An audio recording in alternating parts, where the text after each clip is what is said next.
Assalamualaikum warahmatullahi wabarakatuh. Apa kabar semuanya sahabat, para relawan, simpatisan dimanapun kalian berada. Semoga kalian semua sehat walafiat dan senantiasa dalam rahmat lindungan Allah Subhanahu wa Ta'ala. 3 hari belakangan ini heboh lagi karena ada iklan yang muncul menjelang azan maghrib. Tidak tanggung-tanggung, iklan yang muncul ini adalah salah satu public figure yang kebetulan sekarang dicalonkan menjadi calon presiden, yaitu Mas Ganjar Pranowo. Banyak silang pendapat di tengah masyarakat. Ada yang bilang bahwa ini adalah politik agama, atau ada yang bilang politisasi agama, ada yang bilang ini politik identitas. Berbagai macam pendapat masyarakat di akar rumput, bahkan para politisi menyayangkan adanya figur Ganjar Pranowo yang muncul ketika azan maghrib yang ditayangkan oleh RCTI. Kebetulan pemiliknya adalah Pak Ketua Umum Perindo Haritanu Sudibyo. Kalau bagi saya ini biasa. Saya rasa tidak usah diperdebatkan, tidak usah diributkan. Masalah politik identitas lah, politisasi agama lah, sudah biarkan, tidak usah diperdebatkan. Itu hal biasa. Ini kan tahun politik. Tahun politik itu semua cara dilakukan untuk mengambil hati masyarakat. Ada yang dengan awalnya tidak rajin ke tempat ibadah, tiba-tiba rajin ke tempat ibadah. Ada yang tidak pernah bersedekah, lalu kemudian rajin bersedekah. Ada yang tidak pernah senyum ketemu orang lain, tiba-tiba senyum. Itu tanda bahwa kita sedang memasuki tahun politik. Lain hal kalau seseorang itu sudah rajin ibadah, rajin berbagi, rajin silaturahmi, kemudian masuk tahun politik, ya dia tinggal memanen aja. Artinya kebiasaan-kebiasaan baik itu sudah dilakukan jauh sebelum tahun politik. Kalau sesuatu yang tidak lazim dilakukan lalu kemudian sekarang dia melakukan, ya kita harus memaklumi. Yang penting apa yang nanti dilakukan oleh pasangan Amin jangan kemudian dituduh macam-macam. Harus kita maklumin bahwa kandidat Anies Baswedan yang backgroundnya adalah seorang guru sudah pasti identik dengan dunia pendidikan. Jangan salahkan nanti kalau tiba-tiba Anies datang ke salah satu sekolah atau pesantren atau universitas, ya wajar, beliau seorang guru, jangan dituduh macam-macam. Kemudian ada Gus Imin. Gus Imin itu backgroundnya adalah seorang santri, orang yang lahir di tengah-tengah pondok pesantren, tidak jauh dengan budaya-budaya majelis taklim. Jadi kalau nanti Caimin dan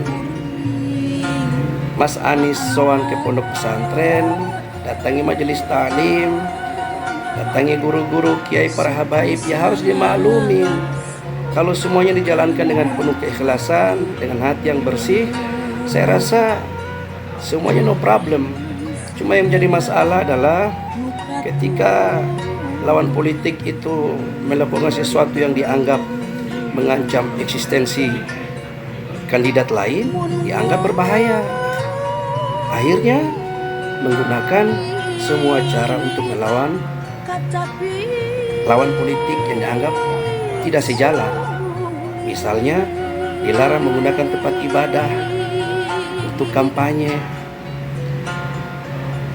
itu dilarang. Tapi berbicara politik di tempat ibadah tidak dilarang, selama tujuannya untuk kebaikan.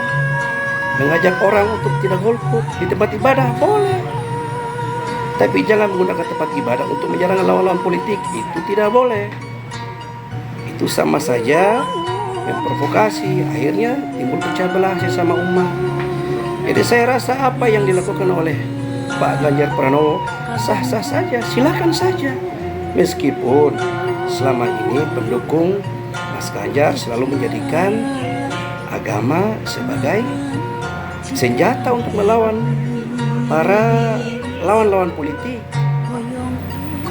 jualan identitas agama, itu sangat keras mereka suarakan. Tapi ketika Pak Ganjar muncul di iklan azan jelang maghrib di RCTI, semuanya diam. Kenapa? Ya bagi mereka halal, tidak ada masalah.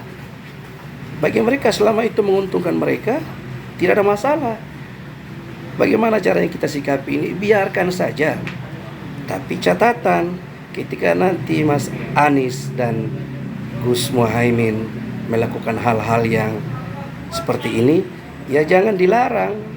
Apalagi sekarang singkatannya jelas amin. Jangan sampai nanti orang sholat dilarang mengaminkan. Jadi gitu bro. Kalau politik ini kalau dibawa dengan niat yang baik, insya Allah akan baik. Tapi kalau sudah muncul kebencian, hasud, hasad, iri, dengki, maka hal yang baik pasti akan bernilai jelek di mata kita. Politik itu adalah alat, maka jadikanlah alat ini sebagai perjuangan setiap para politisi untuk meraih cita-cita tertinggi dengan tujuan untuk kesejahteraan rakyat sesuai dengan amanah undang-undang yang tertuang juga di dalam sila kelima, yaitu mewujudkan keadilan sosial bagi seluruh rakyat Indonesia. Bravo, mari berpolitik dengan santun, saling menjaga, jangan saling menjatuhkan, supaya rakyat tidak menjadi korban. Saya ingat pesan almarhum Kiai Zainuddin MZ, kalau sapi atau kerbau itu berantem, maka yang rusak itu adalah rumput. Oleh karena itu, tolong kerbau-kerbau atau sapi-sapi jangan sampai kalian berantem, karena nanti rumput di bawah rusak. Mari kita jaga ketenangan, kita jaga stabilitas, saling merangkul, tetap kompak demi negara kesatuan Republik Indonesia. Salam perubahan. Assalamualaikum warahmatullahi wabarakatuh.